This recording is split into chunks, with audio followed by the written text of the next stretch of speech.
Henley passport index के बारे में आप सुनते रहते हो। ऐसा नहीं है कि साल में एक ही बारी आता है, जनवरी में भी आया था, अभी फेब में आया, बीच बीच में सुनोगे आपकी हेनले इंडेक्स दोबारा से पब्लिश हुआ है, तो थ्रू आउट ईयर आता रहता है ये। आज जनवरी और फेब का इकट्ठा ही देख लेंगे। हमारी रैंकिंग इसमें आ चुकी है 75th। इसमें देखा जाता है कि आपका पासपोर्ट कितना स्ट्रांग है कि आप वीजा फ्री या फिर वीजा ऑन अराइवल के जरिए किसी भी कंट्री में जा सकें। बेशक हमारी रैंकिंग यहाँ पे 80 से 75 पे आती हुई आपको दिखाई देगी, पर जो कंट्रीज का नंबर है वो रिड्यूस हुआ है। यहाँ पे 2 कंट्रीज निकाली गई हैं, 1 कंट्री ऐड करी गई है।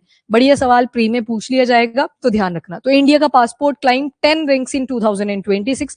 10 रैंक बोला मैंने, जनवरी के साथ बोला, जो 5 रैंकिंग ऊपर आई वो 2025 के साथ कंपेयर कर रहा है। तो सबसे पहले तो हम 75th रैंक पे आ चुके हैं। 2026 के अंदर अब देखोगे तो लगभग 10 प्लेसेस ऊपर हैं जहां पे हम वीजा फ्री एक्सेस अटेन कर सकते हैं। 2 ऐसी कंट्रीज हैं जिनको अब इस लिस्ट में से रिमूव कर दिया गया है, मतलब उन्होंने हमें रिमूव कर दिया है। कैसे किया है, रीजन आगे बताए हैं। एक है ईरान और दूसरा आ जाएगा बोलीविया। इनको याद रखना, ये जा चुकी हैं। पहले यहाँ पे भी आपको कहीं ना कहीं वीजा फ्री एक्सेस मिल जाया करती थी। इसके बाद Henley and partner Henley passport index 2026 इसको बोलते हैं। तो बड़ी सरप्राइजिंग सी अपडेट्स आई हैं इंडियन ट्रैवलर्स के लिए कि जहां पे आप पहले वीजा फ्री जा सकते थे, अब 2 कंट्रीज का रिमूवल हुआ है। बस इतना सा है, ईरान और बोलीविया। और रैंकिंग हमारी 2025 के कंपैरिजन में 10 रैंक्स ऊपर गई है। और ये शिफ्ट जो है ये रिलेटिव है, नॉट एब्सोल्यूट। एब्सोल्यूट मतलब जहां पे कोई भी रिस्ट्रिक्शन नहीं होती, रिलेटिव में देखोगे थोड़ी बहुत रिस्ट्रिक्शंस आती हैं। तो वो क्या क्या चीजें हैं, वन बाय वन देखते हैं। सबसे पहले तो टोटल कितने पासपोर्ट्स आते हैं कितनी कंट्रीज के, 199। करप्शन परसेप्शन इंडेक्स में कितनी देखी आज आपने, 182। ठीक है, तो उसका भी याद रखना। रैंक कितना था उसमें, 91st। ठीक है, इसमें 199 पासपोर्ट्स आएंगे।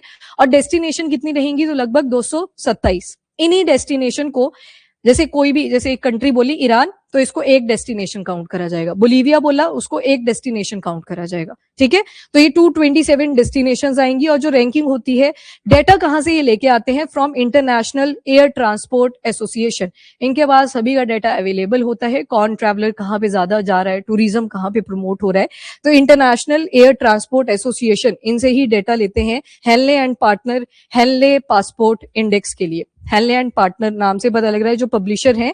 डेटा कहां से उठाया, वो इंटरनेशनल एयर ट्रांसपोर्ट एसोसिएशन है। और क्या क्या चीजें देखते हैं, तो number 1 is visa free entry. यहाँ पे वीजा फ्री एंट्री की बात हुई। देन वीजा ऑन अराइवल, आप चले जाओ वहां पे, बाद में अराइवल के ऊपर आपको वीजा मिल जाएगा।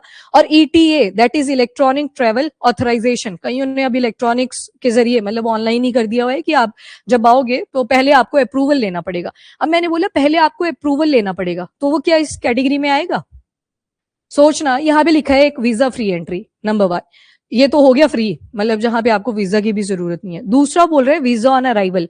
जब आप यहां से उड़े और वहां पे लैंडिंग कर ली, तो उस टाइम पे आपको वो मिलेगा। ठीक है, अब एक आता है इलेक्ट्रॉनिक ट्रेवल ऑथराइजेशन। आजकल डिजिटल हो चुकी हैं चीजें, बड़ी सारी कंट्रीज वीजा का एक्सेस वगैरह इलेक्ट्रॉनिकली भी दे रही हैं। अब मैं आपसे पूछ रही हूँ कि आप उड़े और वहां पहुंचे, पर उड़ने से पहले आपको इलेक्ट्रॉनिकली रजिस्टर करना था वीजा के लिए, वो नहीं आएगा क्योंकि आपको पहले रजिस्टर करना पड़ रहा है। आप उड़ नहीं सकते तब तक, जब तक वहां से यस नहीं आएगा। वो एक एक्सेप्शन आ जाती है। इस बारी ईटीए पे भी ज्यादा फोकस करा गया है, तो ये वाली कंडीशन याद रख लेना। यहाँ पे क्या था, उड़ना था, वहां पहुंचना था, फिर आपको डायरेक्टली वीजा मिल जाना था, मतलब प्री रजिस्ट्रेशन की जरूरत नहीं थी। पर ईटीए के अंडर जैसे कुछ कंट्रीज हैं जिन्होंने अब बोला है कि हम, जैसे बोलीविया था, ये हमें पहले दे देता था कि वीजा ऑन अराइवल, पर अभी इन्होंने भी ईटीए पे स्विच कर लिया है कि इलेक्ट्रॉनिकली पहले आपको रजिस्ट्रेशन करनी पड़ेगी। जब तक वहां से यस नहीं आएगा तब तक नहीं आप फ्लाई करेंगे। तो वो तो कंस्ट्रिक्शन आ गई ना, वहां पे एक रिस्ट्रिक्शन बोलीविया ने इंडिया के ऊपर लगा दी, तो उस लिस्ट में से भी निकलते हुए आपको दिखेंगे। ब्राजील हो गया, वहां पे भी सेम से इश्यूज आपको मिलेंगे, तो वो नहीं फिर काउंट करा जाएगा as a single entity in the destination list.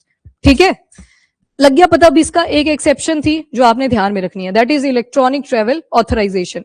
अब पिछली कैटेगरीज के साथ थोड़ा थोड़ा इसको कंपेयर करा है कि ई वीजा एप्लीकेशन पहले भी हुआ करती थी, पर पहले वहां पहुंच गए हो आप, आपको मतलब प्री रजिस्ट्रेशन की जरूरत नहीं थी, वहां पे आप जाइए, आपको अराइवल पे वीजा दे दिया जाएगा। पर अब जो उल्टी कंडीशन मैंने बोली कि आपको पहले रजिस्ट्रेशन करनी पड़ेगी, तो उसको कैसे काउंट करा जाएगा, 0। वो फिर आपकी डेस्टिनेशन में इंक्लूड नहीं करी जाएगी, जहां पे आपको प्री रजिस्ट्रेशन करनी पड़ रही थी। ठीक है, टेक ऑफ करने से पहले। उसके बाद 2025 में अगर देखें तो लगभग रैंक हमारा 85 के आसपास नाच रहा था। था, मतलब दिसंबर के आते आते, और 57 वीजा फ्री डेस्टिनेशन इसमें इंक्लूडेड थी। जनवरी 2026 में रैंक आया 80 के ऊपर, तो यहाँ पे 55 डेस्टिनेशंस थी।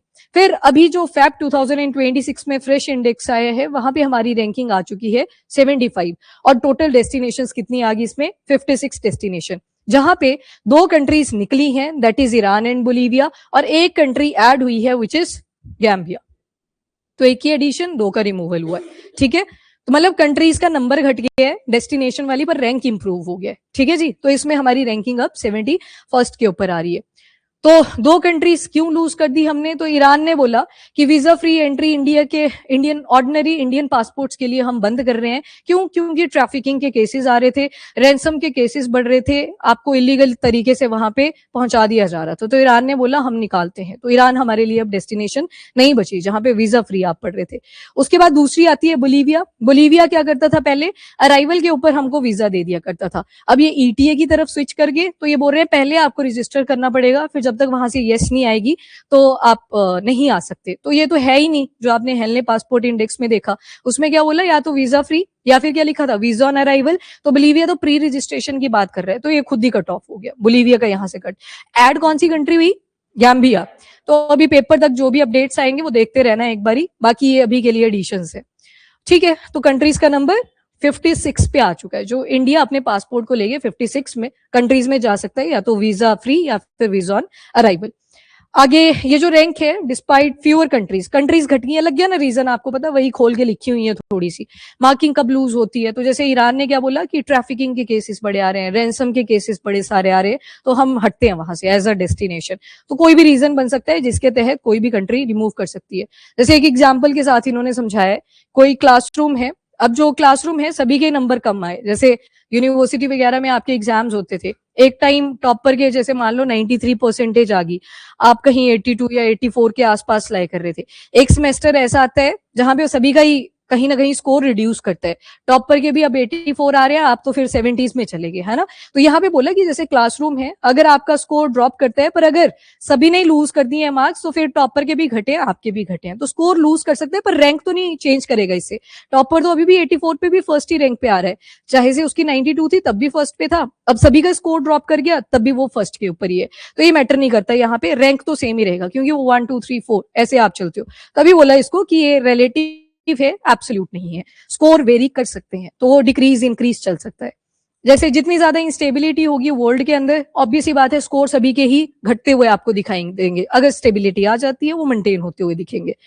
और इसके अलावा और बहुत सी कंट्रीज है जिनके भी कंट्रीज की डेस्टिनेशन रिड्यूस हुई है, इंडिया ही नहीं है बाकी भी, हमने सिर्फ अपना सा केस देखना था, ठीक है जी। बाकी ये देख लो रैंक वाइज लिस्ट, सिंगापुर आ गया, वीजा फ्री स्कोर, इसमें लगभग 192 कंट्रीज में ये वीजा फ्री या वीजा ऑन अराइवल के तहत इन अगर ये वाला पासपोर्ट होएगा तो वो ट्रेवल कर सकता है। 192 कंट्रीज यहाँ पे डेस्टिनेशंस का नंबर है, ये रैंक तो फर्स्ट पे आ गए जिनका सबसे स्ट्रॉन्ग पासपोर्ट बताया गया है। दूसरे पे आपका साउथ कोरिया और जापान आ गया, जिनका जो पासपोर्ट है वो 187 डेस्टिनेशन कंट्रीज में यूज करा जाएगा, मतलब उनके सिटीजन शो आगे। आफ्टर दैट स्वीडन है, यूएई है, ये थर्ड रैंक के ऊपर स्टैंड कर रहे हैं। सिंगापुर याद रख लेना, ये फर्स्ट पे आए। हम कौन से रैंक पे हैं एज ऑफ फेब 2026, 75, ठीक है। बाकी ये नंबर देखते चलना, यूएस के पास देखोगे 179 कंट्रीज के लिए डेस्टिनेशन कंट्रीज आ जाएंगी। बाकी लोएस्ट भी है कुछ, अफगानिस्तान के पास सिर्फ 24 है, सीरिया के पास सिर्फ 26 डेस्टिनेशन कंट्रीज है। ये वही कंट्रीज आएंगी जहां सबसे ज्यादा इंस्टेबिलिटी भी आपको मिलेगी। अब बताना पाकिस्तान और अफगानिस्तान के बीच में कौन सा क्रॉसिंग पड़ा था, तोरखाम, TORKHAM, ठीक है। तो याद रखना इसको, ये भी कॉन्फ्लिक्ट में था, इसी वजह से न्यूज में था।